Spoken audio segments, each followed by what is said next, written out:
I've been playing around with Performance Max campaigns pretty heavily in the last 2 years, and just recently I came across this one epic Performance Max campaign strategy I bet nobody is using yet. Now, I'm pretty sure that nobody is really using this Pmax campaign strategy because while testing a lot of different things with multiple e-commerce brands, also for clients under my Google Ads agency or marketing, I just so happened to come across this campaign strategy, which so far seems to be doing pretty damn well. Now, this approach is pretty unique because it actually uses the algorithm and its signals to further supercharge your pixel, which essentially makes getting the right audience for your Google Ads account super easy. And the approach I'm referring to is the audience signal supercharging approach. This is basically a name I came up with for this kind of approach. And to illustrate, we're gonna go inside this one e-commerce brand, which is actually a client's e-commerce brand under my Google Ads agency or marketing,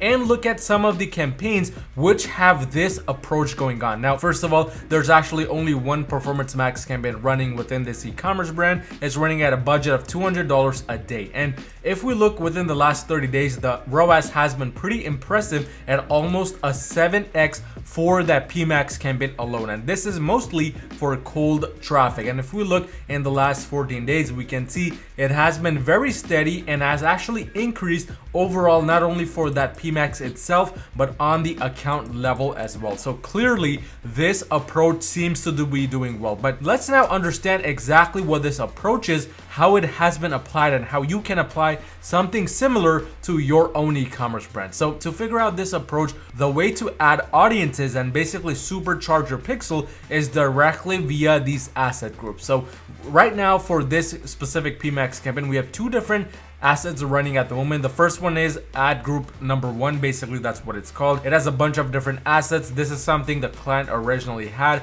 before we began work, but we began work with this client a few months ago. So this second asset group is what we recently launched. As you can see, it says Super Signal Copy V2, which is version 2. And the only real difference, of course, you can't really see the assets for security reasons, but the only real difference is gonna be the audience signals. The first asset has no audience signals. The second asset has basically a ton of audience signals, but all combined inside this one major super signal itself. And before we go into exactly how this is laid out, let's look at some results to understand why this is such a beautiful strategy for you to be implementing right now. So we're gonna change the time period to the last 30 days. We're gonna look at the columns, specifically the first two right here at the top. So the first one is just the first ad group we saw. The second one is the super signal one. So looking at the cost, of course, the first one spent the most amount of money because that's what this campaign originally was running on. The second one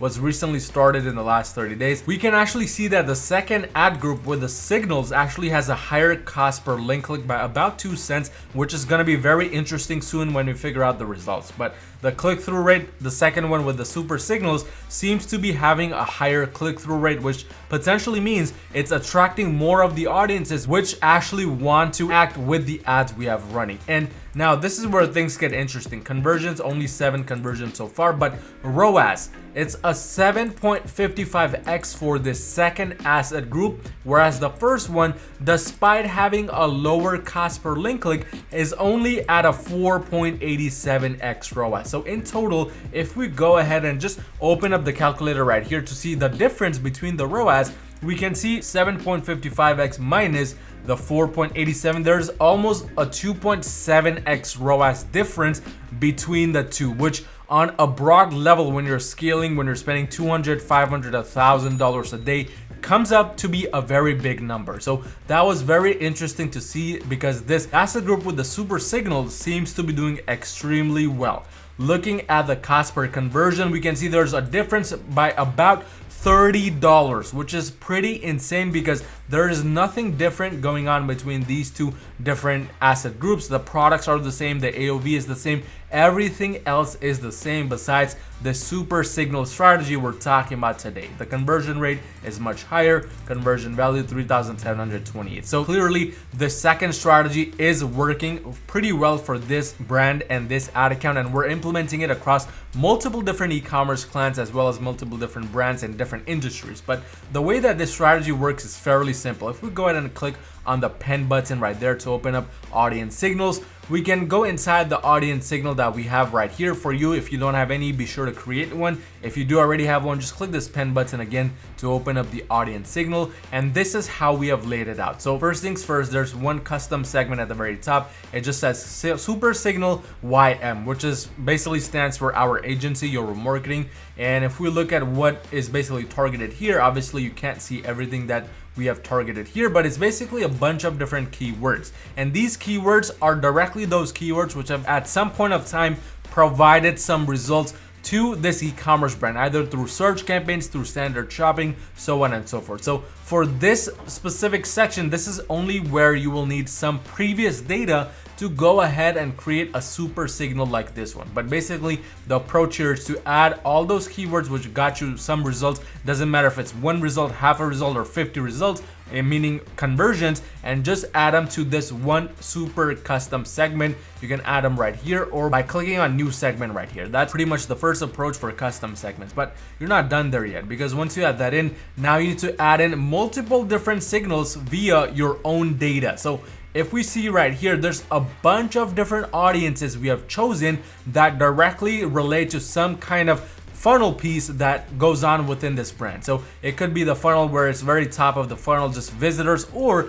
it could be more down the funnel, like people who actually converted, or people who visited a search in product page, people who did a search in action, so on and so forth. We're looking at the data all the way back to 540 days and just look at the number of audiences we have in here. Basically all website visitors, people who visited 2 pages or more, people who spent more than 2 minutes on the website. Basically everything we could come up with, we created an audience for that. And that's what really gives this audience segment such power and such scale, because all of these audience segments, Google's algorithm goes in, looks individually, and tries to make connections between each of these to then understand who's the right person to target, who's the right audience, so on and so forth. And then at the very bottom, you can add some interests and detailed demographics as well. Again, you want to keep it very similar to what your niche is in. So if you're in the fitness niche, for example, and you sell women's fitness gear, then you want to target women, fitness for women, etc., etc. Just everything you can that's related to that niche. And don't worry about going too broad. I mean, here we're going pretty broad and you can't see this because that would give away this niche. But what you can do once you choose that specific demographic, that specific interest, is you can actually go into the audiences section and change up the bidding for them. So let's say you chose something way too broad and the results let you know that that's not working. Go ahead and go into the bidding and just lower the bid for that. It's that simple. But basically you want to add as many signals as you can, really heavily relying on your previous data, and then adding in on top of that more custom segments related to keywords. Then at the very bottom, just adding a few interests or detailed demographics to really get that final kind of touch in for this strategy. And that's exactly what we're doing here. There's nothing really else going on here besides that super signal. As I mentioned, everything else is the same in terms of products, in terms of assets.